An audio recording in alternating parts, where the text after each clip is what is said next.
I get asked the question all the time, why won't anybody work on my mobile home floors? I'm gonna show you why, and maybe you'll understand better. This is probably what it looks like under your mobile home. If you don't want to get under there, you're gonna have a hard time finding somebody else that will. It can be actually dangerous. We've found spiders, snakes, rats, mice, everything you can think of has been found underneath a mobile home. Feces. So that's why nobody wants to get under your mobile home. Here's another reason right here. Look at here. This is the kind of stuff you run into. Oh, dead rat bones. So if you're looking for somebody to work in your mobile home and you just can't find them, well, that's the answer. Who wants to get under there? You don't. I don't.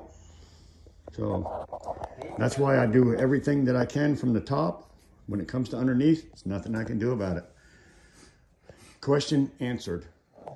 That bed's not getting insulated today. We got an underbelly. Looking really nice and sweet. We button capped all that up so we don't have to depend on the spray. So button caps work great. Now we're stuffing it with our insulation all the way down.